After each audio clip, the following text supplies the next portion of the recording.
Bom dia, irmãos. Estamos aqui, mais uma vez, na Escola Dominical. Eu estive fora na última semana. Estive lá no norte do país, em Rondônia. E estava estudando a lição. E eu pensei assim, como é que as coisas vêm, de alguma forma, a contribuir, né, para as coisas de Deus. O assunto é família. E claro que quando a gente fala em família, existem muitos aspectos, muitos prismas, muitos pontos de que nós podemos abordar quando se fala de família. A lição hoje diz a pureza da família. O que nós poderíamos, talvez, ao simplesmente ler esse título, enunciar esse título, o que nos remete, o que nos faz pensar sobre pureza da família? Eu agora em Rondônia, de alguma forma, estive envolvido com esse assunto família, não dentro da lição, mas do assunto falando em família de uma forma genérica. Um resgate de família, já tenho contado, testemunhado aqui para os irmãos, que eu não fui criado com meu pai, devido à separação que minha mãe esteve com meu pai quando eu tinha 2 anos de idade, e foi, de certa forma, um resgate que eu tenho nos últimos 2 anos de estar junto dele. Ele agora com 91 anos. Então foi um resgate dentro desse contexto de família. Mas ainda dentro do contexto de família, eu fui também assistir um casamento de uma sobrinha, filha de um meio-irmão meu, e uma cerimônia muito bonita. Quem realizou o casamento, o noivo era de origem católica, a minha sobrinha de origem evangélica, mas não muito ligada à igreja, eu não sei por que motivos lá. Acabaram que foi quem oficiou o casamento, foi um juiz de paz. Eu achei muito interessante na palavra lá do juiz de paz lá. Depois eu fui conhecê-lo lá, ele é inclusive membro de uma igreja evangélica lá. Ele falando sobre as questões da família, do casamento, do casal, com relação à tolerância que tem que se ter dentro do casamento e dentro da família. Ele contou a historinha que eu achei muito interessante, porque ele falou que quando ele se casou, a mulher dele tinha o costume, segundo ele, na maneira dele ver, ruim, péssimo, de largar a toalha de banho na cama, em qualquer lugar. Normalmente é os homens que fazem isso. Eu pensei comigo quando ele começou a contar essa história. No caso dele era da mulher. E ele brigava com elas. Enfim, logo no início do casamento foi pontos de atrito do casamento. Mas um dia ele falou assim, peraí, não, alguém tem que mudar nessa história, né? Então, se ela não consegue mudar, eu vou tentar mudar, fazer diferente, ver se eu faço alguma coisa, eu consigo mudar isso. E ele disse então que ele falou assim, ela largou no primeiro dia lá, desse pensamento, dessa ideia dele de conduta, ele foi lá e tirou a toalha da cama. No segundo dia, não aconteceu nada, ela não falou nada. No segundo dia, ele foi lá e tirou novamente a toalha jogada acima da cama. Aí no terceiro dia, ele foi e tirou a toalha da cama. E ele diz, olha, gente, e eu estou há 36 anos fazendo isso. Às vezes a nossa atitude pode mudar e às vezes pode não mudar. Mas a tolerância persiste. Então eu estou contando isso apenas falando de família, desse contexto aí, para introduzir e descontrair o nosso assunto de hoje, que é um assunto um pouco mais pesado em alguns aspectos. E agora, no final de setembro, eu fui convidado por um casal de amigos, muito amigos lá de Goiânia, que estão fazendo 40 anos de casado.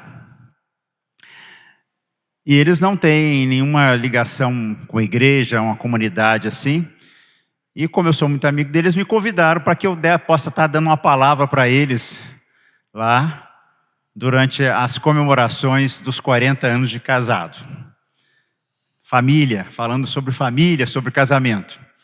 E a lição de hoje veio falando sobre família, né? Então, estou assim, de alguma forma, pensando, estudando, meditando sobre esse assunto, nesses aspectos aqui. E o assunto de hoje, o autor da lição, ele tenta resumir, né? E ele começa usando uma palavrinha chamada disciplina. E ele diz que a disciplina nutre a vida, né?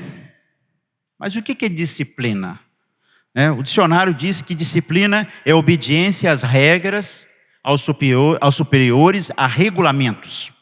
Ordem, regulamento, conduta que assegura o bem-estar dos indivíduos ou o bom funcionamento. É essencial dentro de alguns locais. E ainda vem, dentro do conceito de disciplina, que é a atitude com foco, organizada, a atitude que as pessoas assumem diante de determinadas situações na sua vida. Mas o autor da lição diz que, então, a disciplina nutre, alimenta a vida, produzindo mais vida com significado. E ele diz que Deus deu limites morais ao seu povo. E quando nós começamos a estudar o assunto, e o texto básico hoje, que vai ser de Levítico, do capítulo 18 e o capítulo 20, nós vemos lá, já no iniciozinho lá, falando sobre casamentos ilícitos, aquele em negrito, né? Uniões abomináveis, e depois, no capítulo 20, nós vemos as penas de diversos crimes. E nós vamos ver que o assunto aqui é falando sobre sexo, sexualidade, o exercício da sexualidade. E esse é um assunto, quando se fala de sexo, principalmente no meio evangélico, existe muita dificuldade por parte de muitas pessoas em tocar no assunto, comentar do assunto, testemunhar do assunto, enfim. Parece que sexo é uma coisa feia, uma coisa suja, uma coisa proibida. E quando nós sabemos que quem criou o sexo foi Deus, e não o diabo, como muitas vezes parece na visão de muitos. E então, o autor diz que os valores da sociedade em geral são, em muitos aspectos, contrários àquilo que é ensinado nas Escrituras. O que implica muitas tentações e pressões sobre aqueles que são chamados por Cristo. E quando nós falamos, e eu deu o assunto de tolerância, porque nós vivemos também nos nossos dias, principalmente aí que se avizinha a questão das eleições, uma palavra que tem sido muito evocada de um lado e de outro com relação à tolerância. Se tolera ou não se tolera algumas coisas. E nós temos visto que muitas vezes a visão do mundo e a sabedoria do mundo e o conhecimento do mundo com relação à questão do sexo, da sexualidade, do sexo, ela tem sido contrária ao conhecimento e à sabedoria que nós temos tido quando nós vamos estudar na palavra de Deus. Quando nós vamos estudar o que Deus fala sobre esse assunto. E quando nós falamos também da nossa fé, e nós entendemos e cremos que a Bíblia é o nosso manual de fé e regra. E quando a gente fala de fé, queremos falar num sentido vertical da nossa fé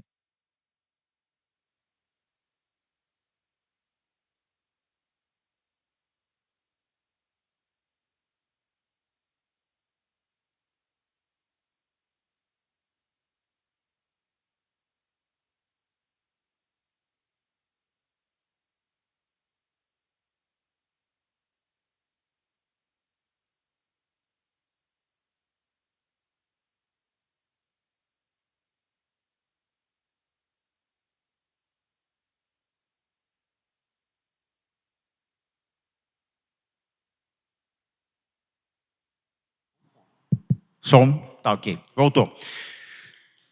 Então, com relação a isso, esse conhecimento que nós temos da Bíblia, que cremos como nosso manual de fé e regra, e quando nós falamos de regra, nós temos que entender também, está num plano horizontal, nos nossos relacionamentos.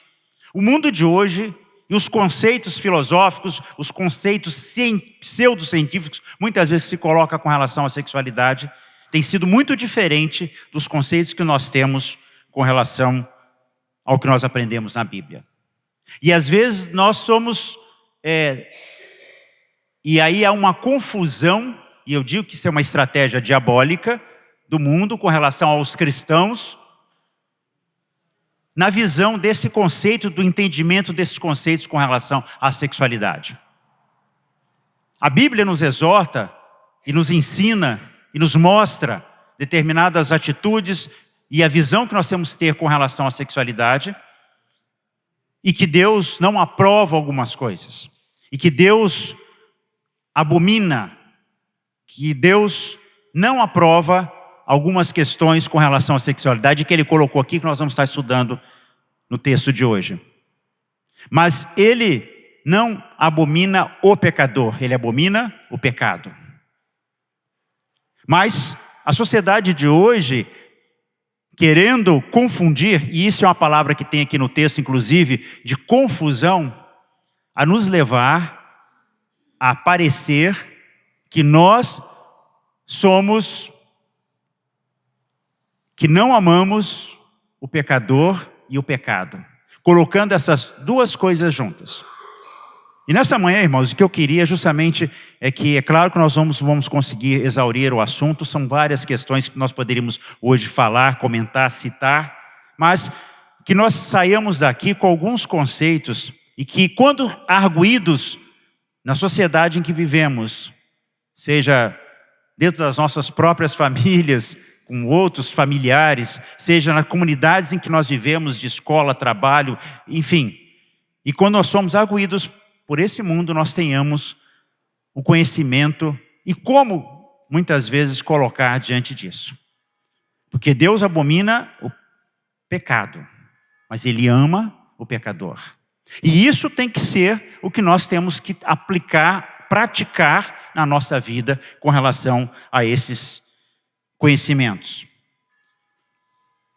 Então, nós vamos ver que nesse contexto, e para a nossa edificação nesta manhã, para correção, encorajamento nosso, o cristão deve constante lembrar que Deus exige santidade, Deus exige pureza em todas as áreas da vida, inclusive em relação à sexualidade. Por isso Ele estabeleceu leis morais que devem ser observadas. E isso é fundamental, então, para o nosso conhecimento. Então, vamos tentar nesta manhã estabelecer algumas coisas e conhecer, ou seja, quais são as prescrições de Deus acerca da vida sexual, na família e na sociedade.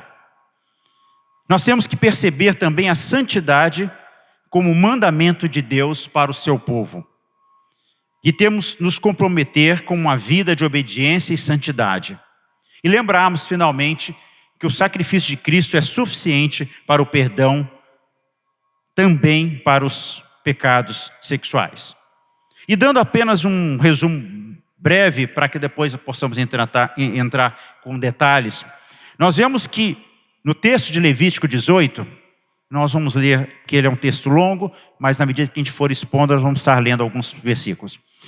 Nós vamos ver que Moisés instrui a Israel acerca das práticas ilícitas associadas ao sexo e à família, incluindo o incesto, o adultério, sacrifício de crianças, nós vamos entender já como é que isso está implícito, a homossexualidade, a bestialidade.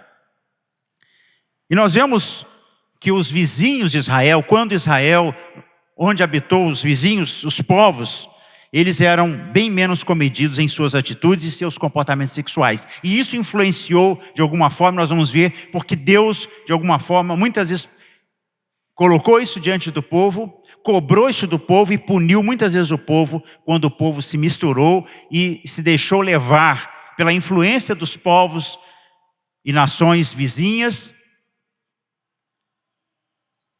atrapalhando, quebrando essa relação de santidade com o próprio Deus. Nós vemos alguns aspectos de casamentos entre parentes próximos, homossexualidade, enfim, uma série de questões. Então, os princípios bíblicos, primeiro, para o exercício e fundamentais da sexualidade, Gênesis já no capítulo 1 e 2 já estabelece alguns aspectos com relação a isso. Ou seja, a criação de um homem e de uma mulher para ser sua companheira, estabeleceu o quê? O primeiro padrão normativo a ser seguido por todos no relacionamentos sexuais. Gênesis já começa lá.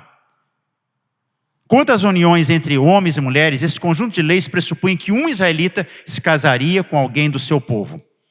E aí a lição vai falando sobre vários aspectos. E aí nós vamos ver que no primeiro tópico da lição, nós vemos que o Senhor da aliança do povo de Deus. O capítulo 18, então, começa mostrando sobre o que Deus e quem é Deus, e esse Deus que estabelece esses limites, que estabelece essas leis. Então o verso 1 diz: disse mais o Senhor a Moisés. Então é Deus comunicando, falando e já colocando o que Ele quer do seu povo. E Ele diz então: fala aos filhos de Israel e dize-lhes: eu sou o Senhor vosso Deus. Então Deus colocando já Ele como primazia na vida daquele povo. Eu sou o Senhor vosso Deus. E aí Ele começa dizendo: não fareis segundo as obras da terra do Egito. Porque o Egito, nós sabemos na sua história, em que adoravam muitos deuses, eram distantes de Deus e não criam nesse Deus Criador. Em que habitastes, nem fareis segundo as obras da terra de Canaã, para a qual eu vos levo, nem andareis nos seus estatutos. Fareis o quê? Segundo os meus juízos e os meus estatutos guardareis, para andardes neles. Eu sou o Senhor vosso Deus. É Deus se apresentando, colocando diante, para que o povo tivesse essa consciência, esse conhecimento.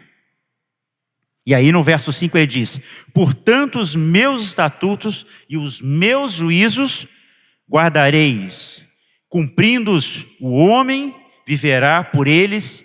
E novamente o verso 5 diz, e Deus afirma. Então nós vemos que em Deus, Ele inclusive se torna repetitivo na sua apresentação, em dizendo: eu sou o Senhor vosso Deus. Então, nós vemos que aqui, Ele começa o verso 2 e termina no verso 5 com a mesma declaração.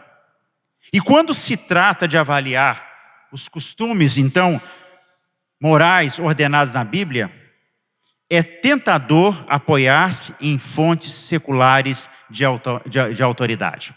O que nós vemos hoje, irmãos, na nossa cultura, nas ciências sociais e numa série de outros aspectos que nós vemos com relação à questão da família, da sexualidade.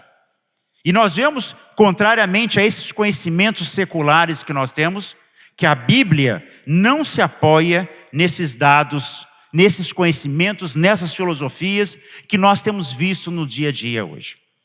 Hoje uma coisa que está muito em moda a se falar é a chamada ideologia de gênero, né?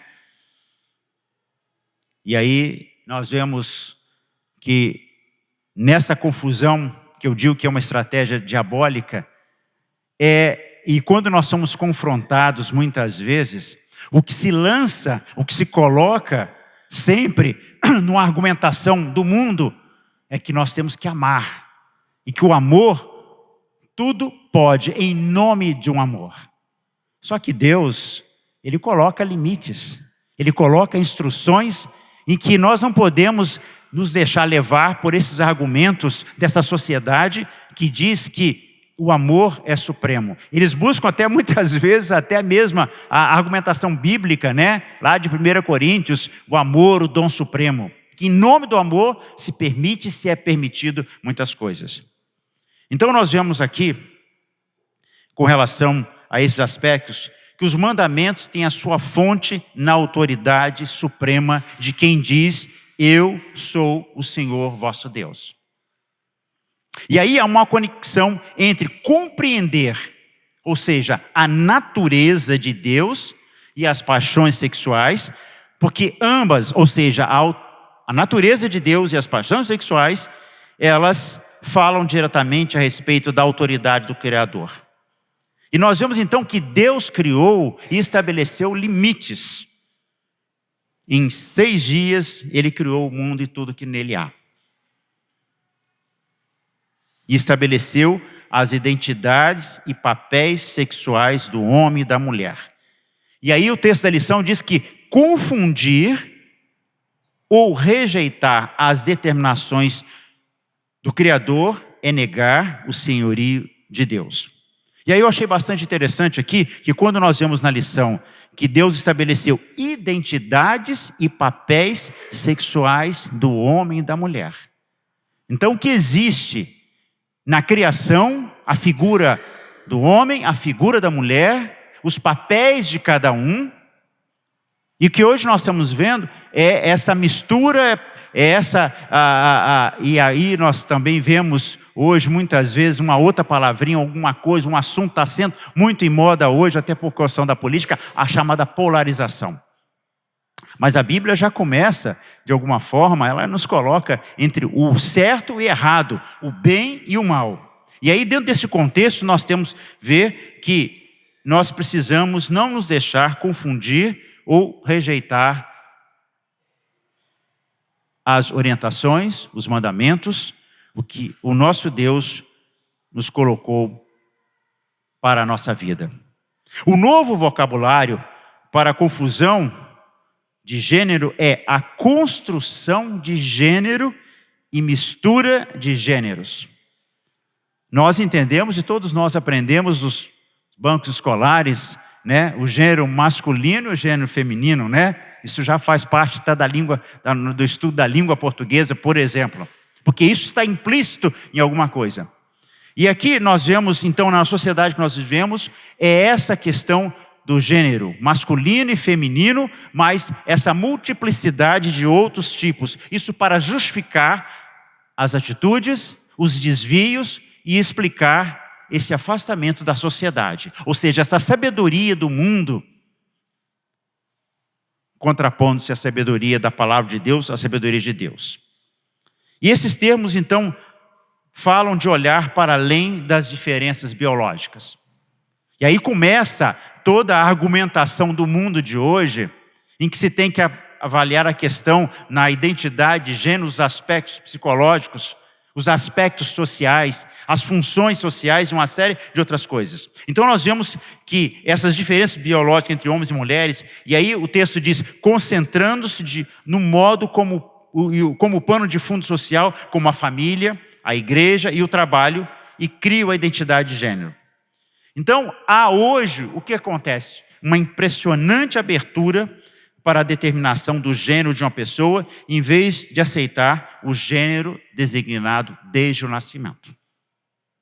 E aí, o que é a história de Israel? O que a Bíblia nos fala quando nós vamos estudar a história do povo de Israel? E nós podemos dizer que, como Deus criou e trabalhou com o povo de Israel, hoje Ele quer trabalhar com o seu povo, mas é a sua igreja. Eu digo sempre que Israel foi o protótipo de todo o projeto de Deus na estrutura organizacional humana, em que Ele queria ter um povo de sua propriedade exclusiva. Ele começa trabalhando com o povo para nos dar o exemplo para o que acontece na vida e todos os desvios e todos os pecados e todas as coisas que esse povo muitas vezes deixava de fazer, e hoje essas lições são nos trazidas para hoje a igreja, ou seja, o povo de Deus na face da terra, que é a sua igreja.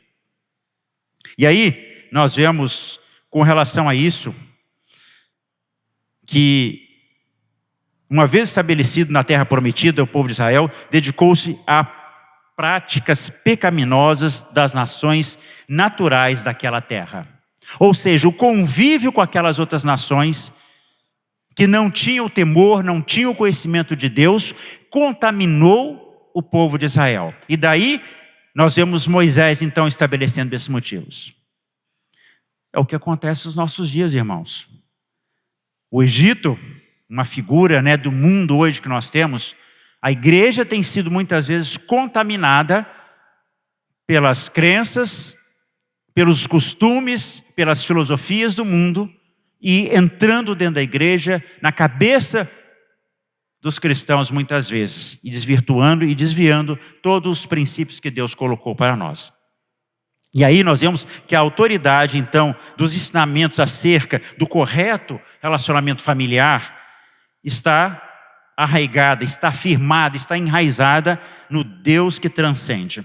E aí nós vemos que os versículos de 24 a 30, ou seja, do mesmo texto aqui do capítulo 18, são explícitos quanto a essa questão.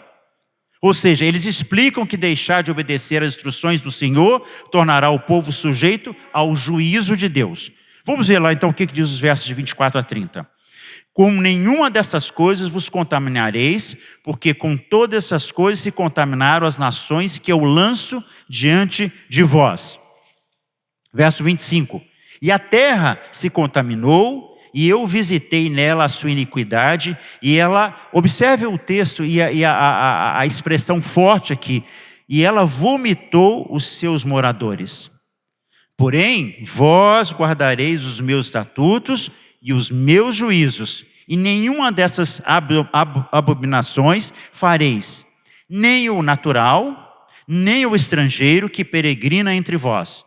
Porque todas essas abominações fizeram os homens dessa terra que nela estavam antes de vós, e a terra se contaminou.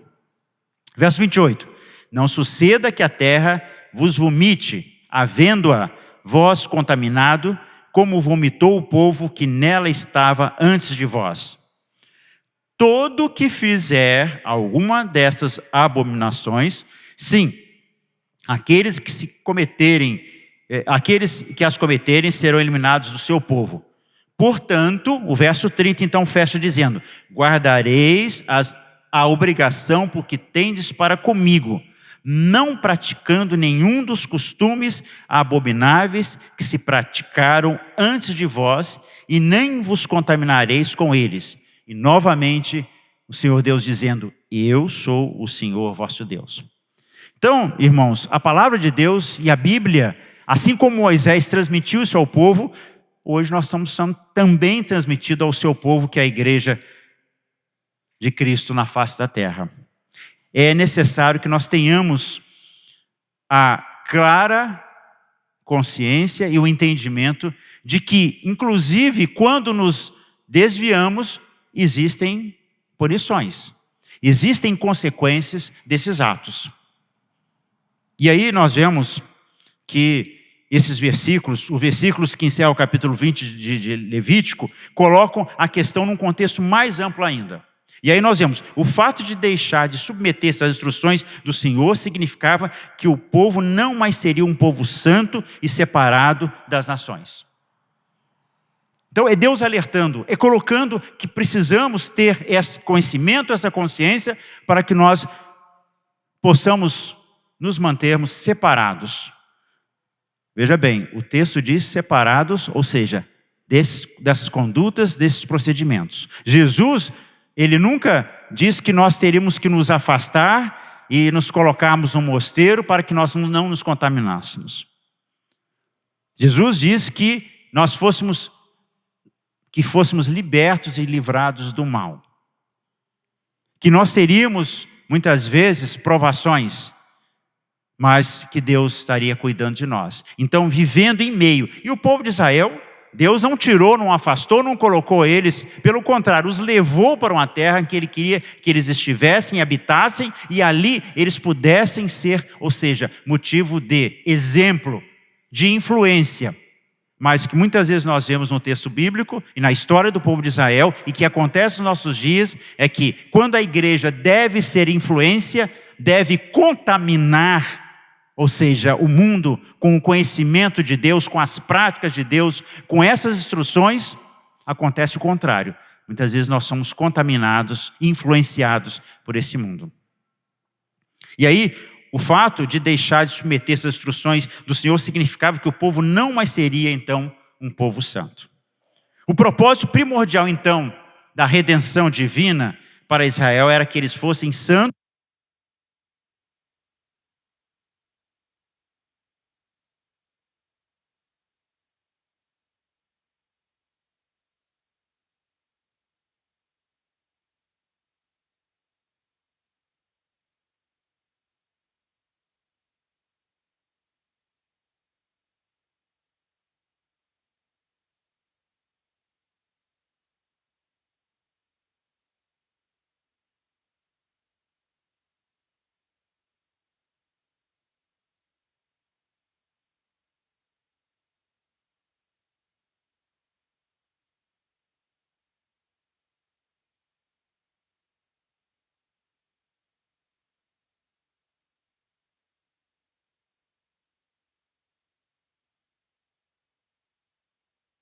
Vamos ver se agora... Deixa eu continuar.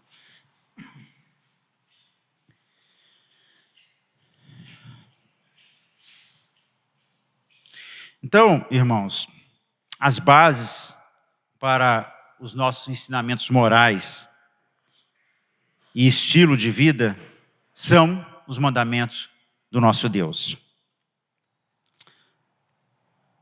Mas não os estudos socioeconômicos ou as descobertas no campo da genética, que muitas vezes a ciência e a sabedoria do mundo têm colocado como que aceitável diante das questões dos desvios da sexualidade, de conduta sexual, muitas vezes no mundo em que nós vivemos.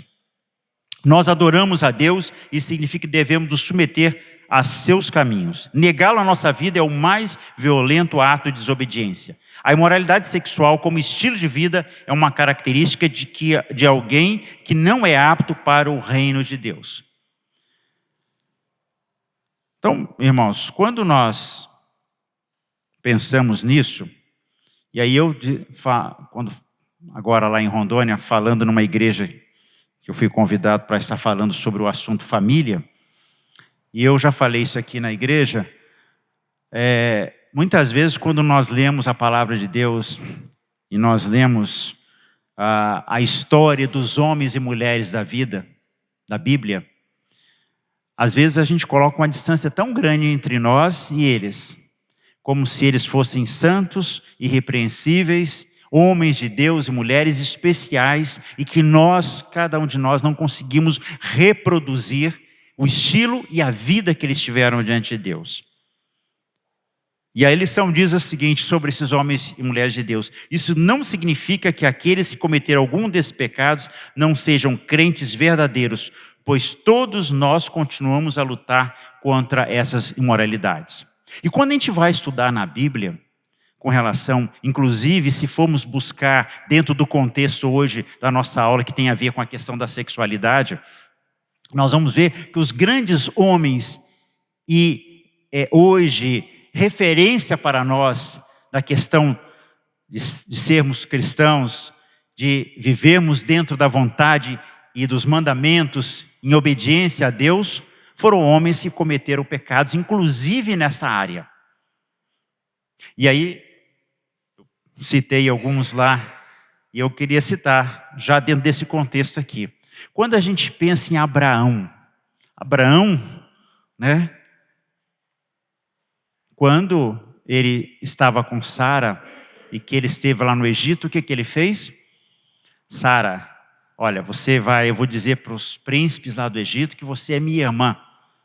Porque ele tinha medo que Sara ser bonita e formosa, poderiam matá-lo para ficar com ela. E nós vemos que, por conta disso, Sara foi estar, inclusive, com o rei lá. Foi um pecado. E nós vemos que Abraão, ele repete isso. Na vida de Abraão, isso acontece não só uma vez, mas 2 vezes. Mais tarde, lá com o rei Abimeleque, ele novamente repete isso. E Abraão foi um homem chamado por Deus para ser um pai de muitas nações. Foi uma referência para nós, né? O Deus de Abraão, o Deus de Jacó, o Deus de Isaac, o temor de Isaac. Na realidade, o Isaac tem uma história aí da questão do sacrifício. E nós vemos que, então, esses homens de Deus que cometeram esses pecados, quando nós vamos chegar mais à frente, nós vamos ver na vida de Davi, no adultério que nós vamos comentar aqui, daqui a pouco, a vida de Davi. Davi também cometeu adultério, por conta do adultério, ele comete o assassinato, e foi um homem segundo o coração de Deus. Ah, então eu posso cometer pecado. Não, a Bíblia não está dizendo isso. Ela está mostrando para mim e para você, que os grandes homens da Bíblia, homens chamados por Deus, abençoados por Deus, chamados segundo o coração de Deus, que também sofreram fraquezas, passaram e pecaram. Mas aí, quem diz que eu sou o Senhor vosso Deus, atuando na vida desses homens, e esses homens, como Davi, que se quebranta diante de Deus, que reconhece o seu pecado, foram transformados poderosamente por Deus, mesmo eles tendo cometido pecados. E aí nós chegamos em Paulo, e nós vemos que Paulo trata desses assuntos, inclusive da questão da sexualidade, em 1 Coríntios 7, falando sobre o casamento, sobre todas essas questões que nós já tivemos a oportunidade de falar outras vezes. Paulo nos alerta que nós temos que tomar cuidado, porque quando a gente pensa que está firme na fé, que nós estamos em pé na fé, nós podemos estar caindo ou caídos. Paulo diz que ele esmurrava o peito, porque o bem que ele queria fazer, ele não fazia, o mal que ele não queria fazer, ele fazia. Então, isso nos traz numa proximidade, como filhos de Deus, como cristãos, a esses homens da Bíblia, sim, irmãos. Não podemos ficar olhando só como personagens distantes, mas como personagens iguais a nós, como é dito sobre Elias, que Elias era homem que tinha os mesmos sentimentos que nós. Então, dentro desse entendimento, dentro dessa consciência, é que nós precisamos, então, cada vez estarmos o quê? Próximos de Deus. E aí depende de uma mudança interior, de um querer interior, claro, pela ação do Espírito Santo, nós por nós mesmos não conseguimos. E aí eu gosto muito quando a Bíblia fala, se nós queremos sabedoria, que nós peçamos a Deus. E eu diria que quando nós queremos santidade, quando nós queremos disciplina, como eu comecei nessa lição, nós temos que pedir a Deus. E aí nós vemos que a passagem que ensina que aqueles que persistem nesses pecados não estão submissos à obra transformadora do Espírito. A advertência leva primeiro ao arrependimento, mas se ignorada, tais pecados servem de testemunho de rejeição da pessoa do Evangelho. E aí Levítico 20, 26 resume a motivação das leis da santidade como um todo. Ser-me-eis santos, porque eu, o Senhor, sou santo, e separei-vos dos povos para serdes meus. É Deus colocando, afirmando de forma enfática essa necessidade. E aí, eu entendo por que Deus faz isso. Por que Deus reafirma, repete, porque eu sou o Senhor vosso Deus. Porque nós somos passíveis de esquecer, irmãos. Essa índole para o pecado, essa tendência para o pecado que todos nós temos, a Bíblia nos dá conta disso, que o pecado nos assedia tenazmente, que nós somos, sujeitos a isso, Deus nos faz lembrar. Por isso que nós temos que estar sempre nos relembrando. Por isso nós temos que estar sempre lendo a palavra de Deus e escutando, para isso sendo reavivado na nossa mente, até que de alguma forma nós possamos sedimentar esse conhecimento. Como é que nós decoramos algumas coisas? É pela repetição. Muitas vezes existem alguns números de CPF que a gente consegue guardar, nunca esquecemos algum número de telefone. Hoje não mais estamos guardando porque o celular já tem, a gente só apertar a tecla lá. É pela repetição. O mecanismo de memória, por que nós temos memória? Porque muitas vezes há um gatilho aqui dentro que quando nós esquecemos e nós relembramos, há um circuito neuronal aqui que vai nos conectando e vai sedimentando aquele conhecimento. O conhecimento da palavra de Deus, os ensinos da palavra de Deus, o firmar esse conhecimento depende disso. Nós estamos sempre lembrados com relação a isso. Mas aí a lição continua dizendo sobre a santidade do povo de Deus. E aí a ênfase dos 2 capítulos é o efeito causado pelos desvios sexuais, na aptidão do povo em viver na terra prometida como povo santo de Deus. E aí ele começa dizendo com relação às proibições. E aí os versos de 6 a 23 podem ser reunidos em 2 grupos. Os versos de 6 a 16, que descrevem graus de parentesco entre o homem e a mulher, que tornavam proibida a coabitação, e os versos 17 a 23 concentram-se nos atos ilícitos que eles cometiam. Então, a título de estudo, irmãos, vamos estar vendo lá. Então, o capítulo 18, de 6 a 23 diz: nenhum homem, então, Levítico 18, tá? Verso 6 em diante. Nenhum homem se achegará a qualquer parenta da sua carne para descobrir a nudez. Olha aí, novamente Deus reafirmando: eu sou o Senhor. Não descobrirás a nudez de teu pai e de tua mãe, ela é tua mãe, e não lhe descobrirás a nudez. Não descobrirás a nudez da mulher de teu pai e a nudez de teu pai. A nudez da tua irmã, filha de teu pai, ou filha de tua mãe, nascida em casa ou fora de casa, a sua nudez não descobrirás. A nudez da filha e do filho ou da filha de tua filha, a sua nudez não descobrirás, porque é tua nudez. Não descobrirás a nudez da filha da mulher de teu pai, gerada de teu pai, ela é tua irmã. A nudez da irmã do teu pai não descobrirás, ela é parenta de teu pai. Verso 13, a nudez da irmã de tua mãe não descobrirás, pois ela é parenta da tua mãe. Verso 14, a nudez do teu irmão, de teu pai não descobrirás, não te chegarás à sua mulher, ela é tua tia. A nudez da tua nora não descobrirás, ela é mulher de teu filho, não lhe descobrirás a nudez. A nudez da mulher de teu irmão não descobrirás, é a nudez de teu irmão. A nudez de uma mulher e de sua filha não descobrirás, não tomarás a filha de seu filho e nem a filha de sua filha, para lhe descobrir a nudez. Parentes são, maldade é, não tomarás com tua mulher outra de sorte que lhe seja rival, descobrindo a sua nudez com ela durante a sua vida. Então, irmãos, é um texto repetitivo, mas como nós estamos aqui numa aula de escola dominical, vale a pena a gente estar lendo esse texto e vendo aqui como que a Bíblia ela vai detalhando alguns aspectos que hoje, na sociedade que nós estamos vivendo, parece que o exercício da sexualidade, nós estamos vendo quase que um vale tudo. Tudo em nome de um amor. Mas a Bíblia, ela é detalhada com relação, inclusive nos relacionamentos entre parentescos. Aqui.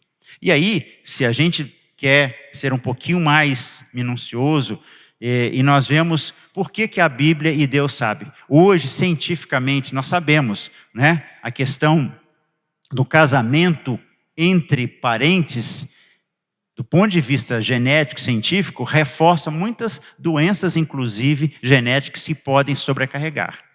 Então, existe até também uma explicação científica, se nós quiséssemos fugir um pouquinho do contexto espiritual que nós estamos querendo colocar aqui e dessas orientações que Deus nos dá com relação a esses aspectos. Mas os versos 19 em diante, então, 17, aliás, até 23, vão falar sobre algumas coisas, sobre uniões abomináveis. Não te chegarás à mulher para descobrir a nudez durante a sua menstruação. E aí nós sabemos, inclusive do ponto de vista médico, de saúde, né? É um momento em que muitas mulheres, nós temos as chamadas TPM, sabemos o fluxo sanguíneo, a questão inclusive da proliferação de bactérias e germes no aparelho genital feminino. Tudo isso, se nós formos ver, e dentro do contexto inclusive do povo que estava no deserto, em que havia uma dificuldade inclusive muitas vezes de água, etc., nós vemos que dentro desse contexto podemos até abordar isso, ou seja, das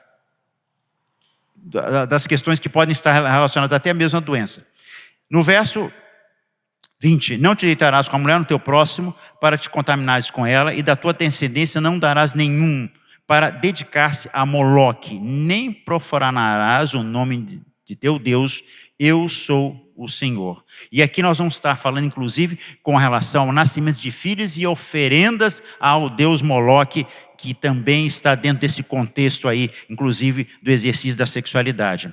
Com homem não te deitarás, como se fosse mulher, é a abominação. E aqui vai entrar numa questão hoje muito delicada, que nós vemos, em que se fala da questão da homossexualidade e da homofobia, em que o mundo muitas vezes quer dizer que os cristãos, a igreja evangélica de uma forma muitas vezes específica, que somos homofóbicos. Mas a Bíblia está colocando aí, e o próprio Deus nos coloca, ele abomina, ou seja, a questão do exercício, da prática da homossexualidade, mas ele ama o homossexual. A igreja também tem que ter essa visão, essa consciência e mostrar isso nas argumentações quando somos questionados e colocados como se a igreja fosse homofóbica. E aí, inclusive, hoje, dentro das leis se colocando aí, inclusive com penalidades. Já houve até um tempo, já tem algum tempo, em que queriam, através de projeto de lei, em que se obrigassem, por exemplo, pastores, sacerdotes, a fazer, por exemplo, casamento homossexual. Isso aí, entre homossexuais. Isso não conseguiu passar. Mas houve uma repercussão muito grande na imprensa e na mídia com relação a isso. Mas o mundo em que nós estamos vivendo, isso aí nós temos que tomar cuidado, porque muitas vezes em um ambiente que nós estamos, nós podemos ser até, de alguma forma, agredidos, podemos ser até insinuar que nós estamos saindo fora, ou seja, das leis vigentes humanas com relação a essa questão. Mas a Bíblia está colocando isso de forma muito clara. Nem te deitarás com animal, o conceito da bestialidade, para te contaminares com ele, nem a mulher se porá perante o animal para juntar-se com ele. É confusão. Veja bem, a palavra aqui que eu disse que hoje a tendência, a estratégia que eu vejo diabólica no mundo em que nós vemos é gerar uma confusão. É não trazer à luz conhecimentos definidos da palavra de Deus para o mundo, de forma, inclusive, que possamos entender isso. E aí se começa a confundir a cabeça das pessoas entre o que é a homossexualidade, o homossexual, ou seja, o pecador e o pecado, misturando isso tudo num conceito só, e aí levando muitas vezes o que nós temos visto nos nossos dias. E principalmente sendo colocado até como, muitas vezes, argumentações da política hoje que nós vemos. Então nós vemos essas questões sendo todas levantadas nos nossos dias. E nós vemos que existem perigos eminentes. Se muitas vezes alguns governantes políticos que sejam eleitos possam estar de alguma forma dando mais força a esses conceitos do mundo nos nossos dias. Mas a lição então continua falando sobre essas questões, inclusive da homossexualidade, e a lição comenta aqui que a homossexualidade coloca muito entre homem e homem, né? E existe aqui o conceito também do lesbianismo, que seria mulher com mulher, né? Então não há menção, mas não porque ele fosse permitido, mas porque a passagem descrita pela perspectiva sexual de um homem, exceto pelo verso 23b. Portanto, essa lista é provavelmente representativa e não exaustiva. E aí nós vemos no último parágrafo, ou seja, o versículos 19 e 23, está a lista das uniões sexuais proibidas que não tem relação com a família.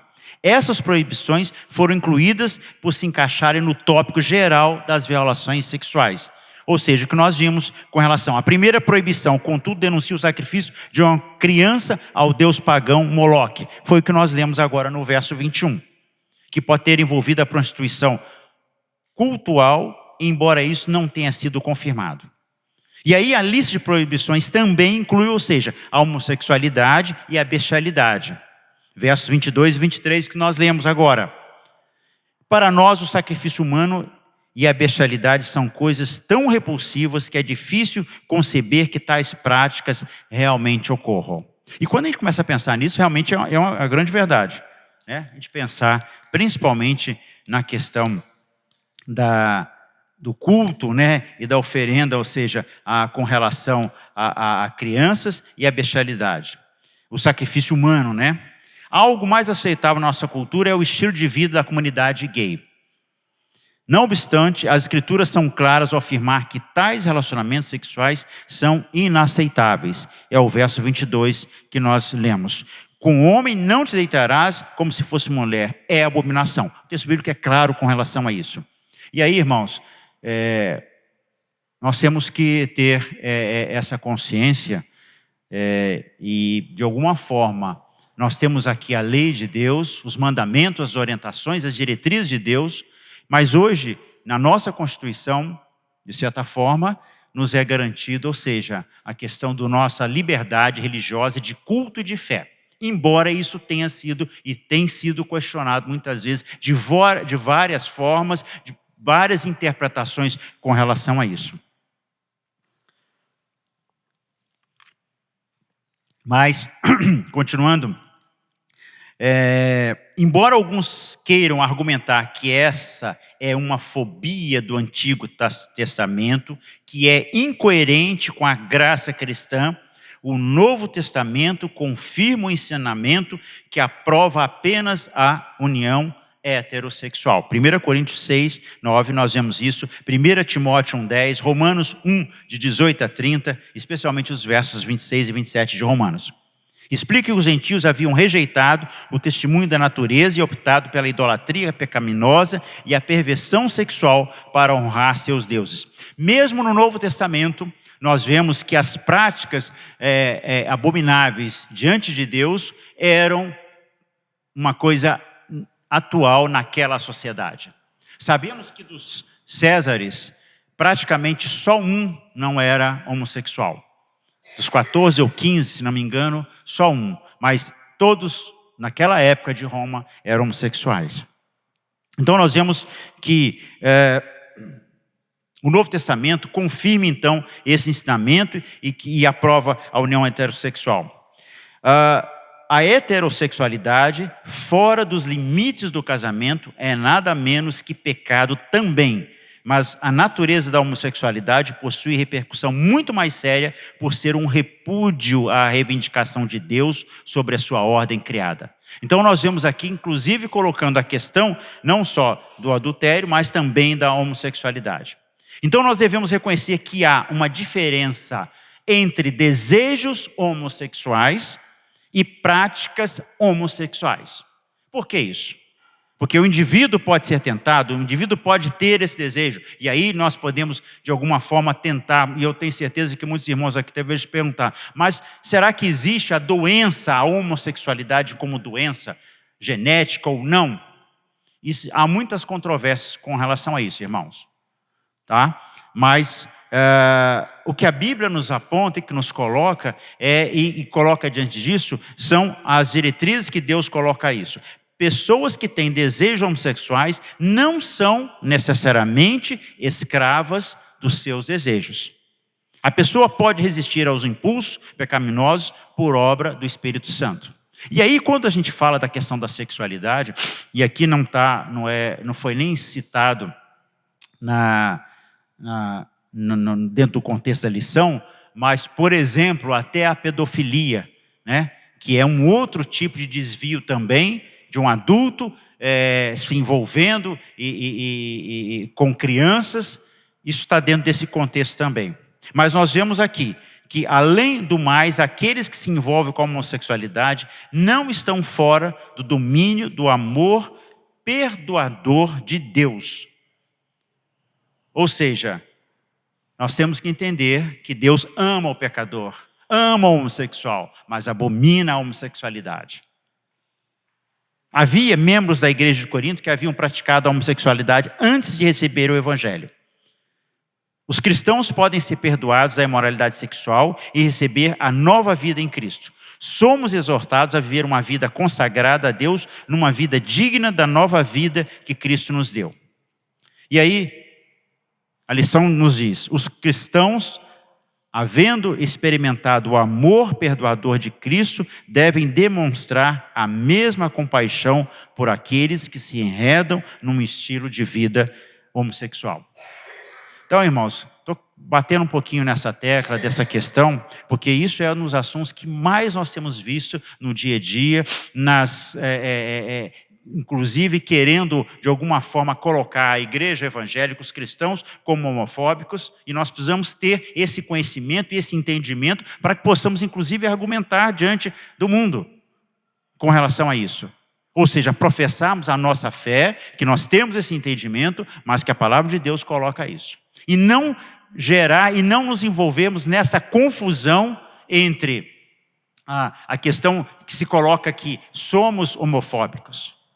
Precisamos tomar cuidado com isso, até porque isso aí hoje pode ser até motivo até de sermos presos, né? Vocês sabem das leis que estão tendo aí com relação a isso. E cada vez parece que eles estão, de alguma forma, incrementando mais isso. E, inclusive, com relação à identidade de gênero, antigamente haviam siglas, né? E cada vez essas siglas estão aumentando mais, identificando os diversos variações da identidade de gênero das pessoas. E isso com justificativas, muitas vezes filosóficas, psicológicas, e para justificar isto e colocando que nós temos que aceitar isso de forma normal, tranquila, porque isso faz parte e nós temos que ter esse conhecimento.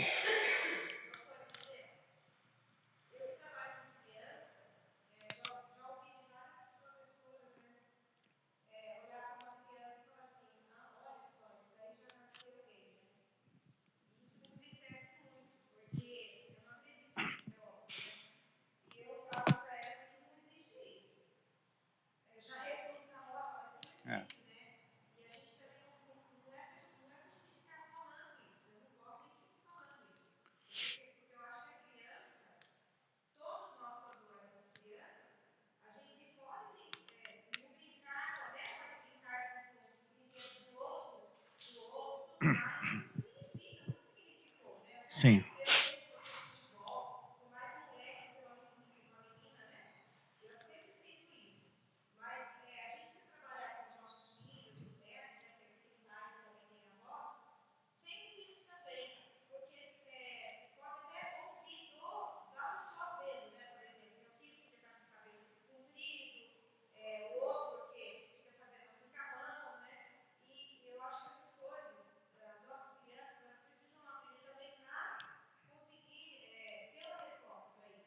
Sim.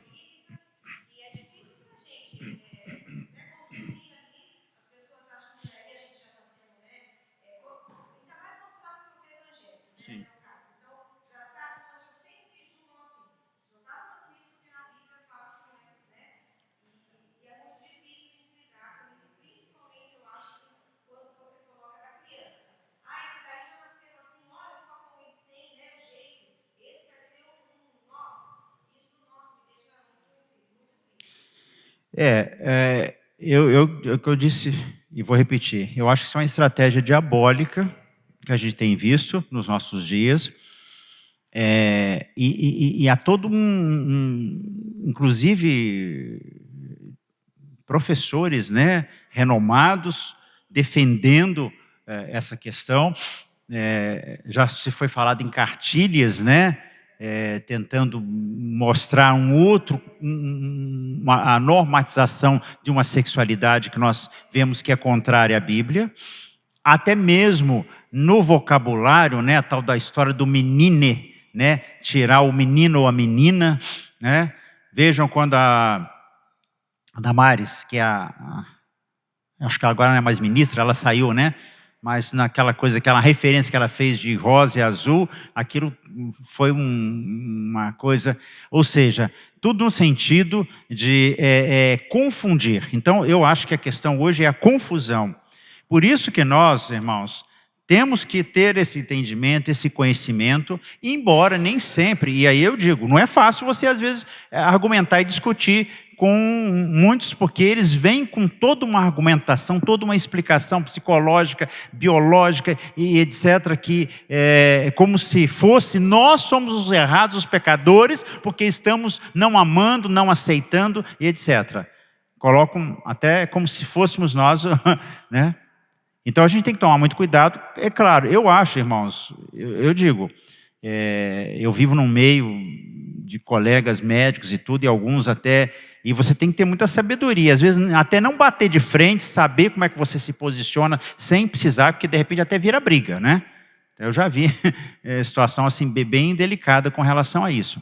Mas eu acho que através da demonstração, ou seja, de que quando, e a lição daqui a pouco ela vai fechar isso, e nós lemos lá no início, é as bênçãos que nós temos na nossa vida, ou seja, o nosso testemunho como família, né? O que nós vemos mais hoje nos nossos dias são famílias desestruturadas, ou seja, a família está sendo destruída, há todo um projeto, ou seja, de destruição da família, e eu acho que o diabo sabe disso, porque quando ele destrói a família, ele destrói a comunidade, destrói a sociedade, destrói um povo. E é isso que é a estratégia que nós vemos. E esse viés da sexualidade, ele é talvez um dos mais fortes. Por quê? Existe uma coisa chamada, que eu já falei com os irmãos aqui, a pulsão de vida e pulsão sexual. Isso falando do ponto de vista médico, científico, né? Isso são as duas forças que mais dominam o nosso psique, o nosso ser. Ou seja, é muito forte a questão da sobrevivência, que é a pulsão de vida e morte. Os estudos de Freud começaram, isso depois foi mais estudado, e a pulsão sexual. E aí é que o diabo atua, porque isso é muito forte. Então, nós temos que ter essa... Ivone, você ia falar?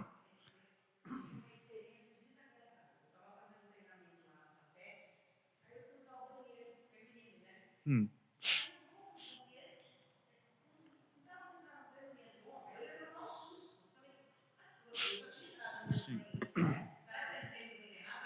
Sim.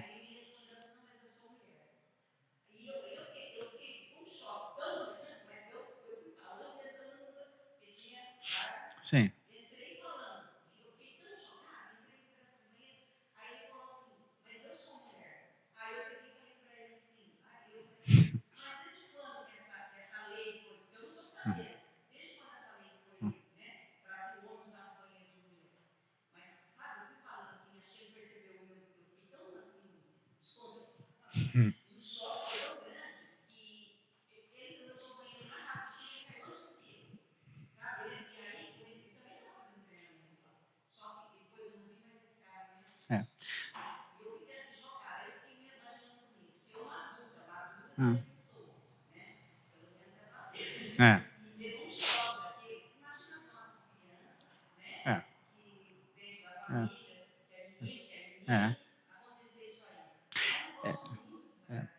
E esse cerceamento hoje que está havendo num processo de que nós não podemos fazer a identidade, você tem que dar um brinquedo, uma roupa, vestir, porque a criança, porque tem que esperar ela escolher, e você não pode. Observe no esporte hoje, o grande problema que está havendo, ou seja, esportistas que... né? Mulheres, por exemplo, hoje, ou ao contrário, que se tornaram homens, né, entre aspas, concorrendo, ou jogando, ou homens que se tornaram mulheres e jogando, e aí está havendo um grande problema, porque existe a presença da testosterona em todos os aspectos que difere, ou seja, uma mulher, né, falando do ponto de vista genético XX e XY, existem diferenças aí. Então, irmãos, é que eu disse para vocês, nós teríamos aqui uma manhã inteira para começar, se for destrinchar cada questão, é bastante complexa. E a coisa está ganhando força. A verdade é essa. Está ganhando força, nós temos que estar preparados, porque a coisa tende a piorar, e é bíblico. Eu acredito que, né, a Bíblia fala que o diabo está solto, ele está... E essa questão. E nós nos vemos muitas vezes até nos sentidos oprimidos diante de certas situações, quando você é minoria em determinada comunidade que você participa, vive, trabalha, estuda, né? E por aí afora. Então, nós vemos então que é necessário que nós temos que demonstrar a mesma compaixão, ou seja, por aqueles que se enredam por um estilo de vida fora desses mandamentos e diretrizes e leis de Deus, os limites impostos por Deus. Temos que amar o pecador, mas temos que ser firmes na nossa posição com relação a isso. E aí nós vemos as penalidades também para a transgressão sexual, são listadas no capítulo 20. Né? E a gente vê que lá no Velho Testamento nós vemos execução no verso, a execução do transgressor pelas pessoas da comunidade, expulsão da comunidade, a esterilidade. E aí nós vemos que a lição coloca que a razão então para as penalidades tão severas está relacionadas à aliança. Tornar-vos-ei por meu povo e eu serei vosso Deus. Então, era algo de extrema importância, e Deus levava isso muito a sério, quando uma pessoa cometia infrações contra o Senhor, especialmente contra os 10 mandamentos. Se o povo não lidasse com os criminosos que havia no meio deles, a nação toda estaria sujeita às iras de Deus.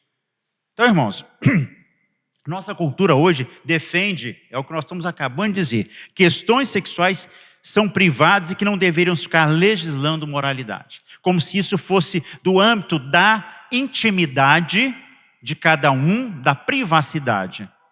Mas quando isso, de alguma forma, vai interferir na sociedade como um todo, e aí que nós entendemos porque Deus coloca isso. Porque são as consequências dessas ações no privado que vão interferir no que nós estamos vivendo, no real, no não privado, né? Na comunidade. E é isso que a lição coloca isso, que embora possamos compreender o medo de uma intrusão acentuada de um governo sobre nós, a prática sexual de uma pessoa tende a se refletir no pensamento comum da vida pública, é o que nós estamos vendo aí, essas questões todas que foram levantadas até por vocês mesmos, compulsões sexuais, doenças sexualmente transmissíveis, pornografia, abuso infantil, e aí entraríamos inclusive em pedofilia, etc., que impõe um custo à sociedade que todos nós acabamos pagando. Então, muitas vezes, a defesa deles não entra no privado, isso é do âmbito da privacidade de cada um. Sexo é uma coisa privada, mas quando isto repercute na sociedade, aí nós temos que entender por que Deus coloca essas questões. O mesmo é válido para a igreja. O comportamento pessoal dos seus membros impacta a vida e o testemunho da igreja. Exatamente, quando o pecado entra, quando acontece isso, isso vai repercutir. É do privado, é do entendimento, mas isso repercute na vida da igreja. É mencionado nos versículos 6 e 8 o pecado da feitiçaria, o uso de poderes, espíritos malignos. Ela também é definida pelo termo sexual. Por quê? Prostituir. A falsa religião normalmente dependia de necromantes, feiticeiros, para descobrir a vontade dos deuses e manipular a natureza ao assegurar o favor deles. A penalidade para a feitiçaria era a expulsão. Então nós vemos que inclusive isso está relacionado à questão do termo prostituir, que tem essa ligação com a questão da sexualidade, está inclusa nisso. No nosso caso hoje, o fiel resistirá a qualquer espiritualidade alternativa à palavra de Deus. tais como a cientologia ou o misticismo oriental. Quando você obtém seu cartão de embarque para um voo, e aí dá uma ideia interessante, de quando nós vamos embarcar, seja num voo, seja num ônibus, em algum lugar, nós temos um cartão específico, que só aquele cartão, com aquelas normas, é que nos dão a possibilidade de nós ingressarmos. Na nossa relação com Deus, na nossa relação é Cristo.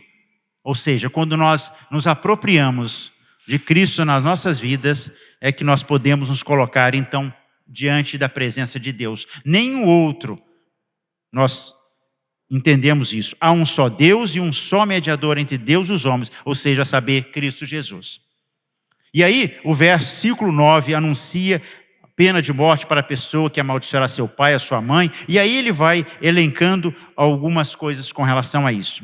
E quando os jovens desprezam os ensinamentos morais dos seus pais, cometem 2 graves tropeços. Primeiro, os jovens necessitam da vantagem que a experiência proporciona, e a única maneira de obtê-la é pela instrução e pelo modelo que vem de seus pais.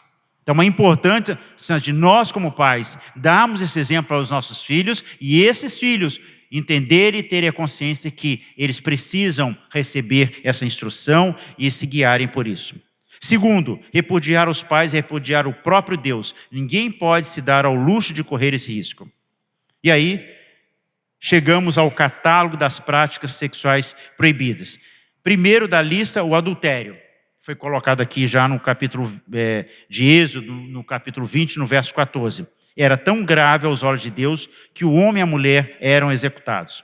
O Senhor requereria a lealdade dos seus súditos, e não apenas a ele, mas também uns aos outros. E aí nós vemos que Hebreus descreve inclusive o enorme desgosto de Deus com relação à infidelidade conjugal. E aí nós vemos, e fechando já a nossa lição, que quando nós estamos dentro da vontade de Deus, quando nós procuramos caminhar dentro desses princípios de santidade que Deus nos coloca, e aí o início da lição, quando diz que a disciplina nutre vida, produzindo mais vida com significado, está com relação às bênçãos que são consequência, ou seja, dessa vida. O que estava em jogo ao cumprir a lei era o favor de Deus sobre a nação.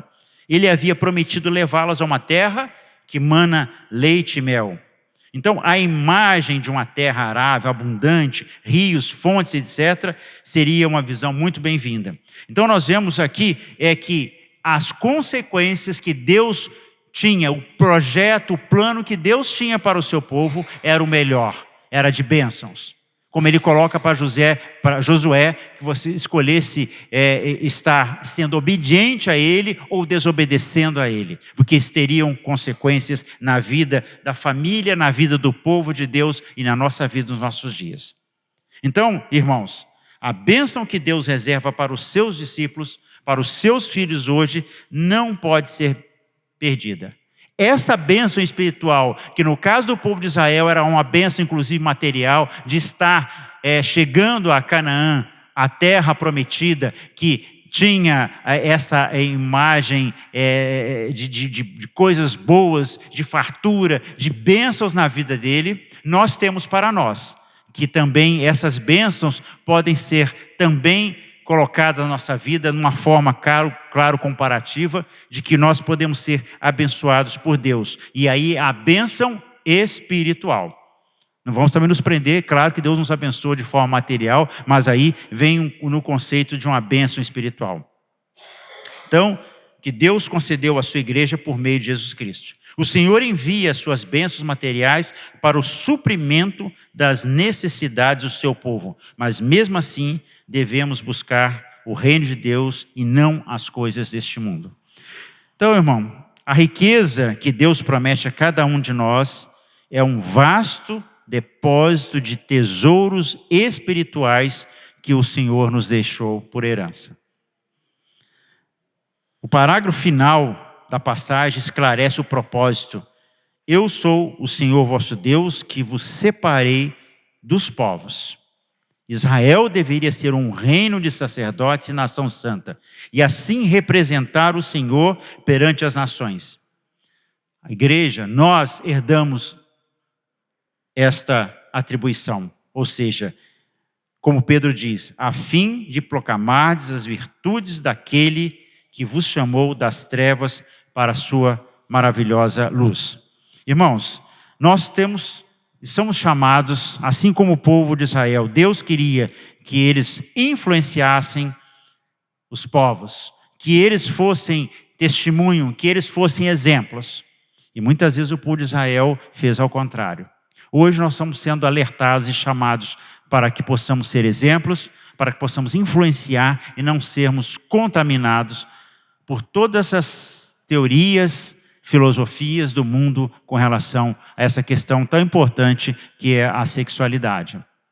Precisamos ter esse conhecimento, estudar mais. É claro, aqui apenas fizemos uma breve abordagem do assunto, embora, como eu disse no início, às vezes é um assunto que as pessoas não gostam de falar, têm vergonha de falar, mas nós temos que tocar neste assunto. Que Deus possa nos abençoar, Deus possa nos estar dando entendimento, mais esclarecimentos com relação a isso, e nos dando sabedoria, para que nós possamos, de quando arguídos pelo mundo, pelas pessoas, com relação a isso, nós possamos ter esse embasamento bíblico, e que o Espírito Santo, é claro, nos guie, nos oriente, nos dê a palavra certa, da forma certa, para que nós possamos, assim como o próprio Deus, que abomina o pecado, mas ama o pecador, a igreja também tem que ter esse procedimento. Tem que tomar cuidado com isso, para que possamos mostrar que, embora não aceitemos algumas coisas, mas amamos o pecador. Que Deus, assim, nos abençoe.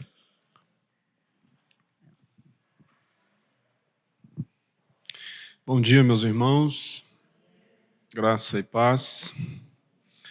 Meus queridos, eu trago uma saudação especial, recomendada pelos irmãos da Igreja Presbiteriana Graça, em Palmas, no Tocantins.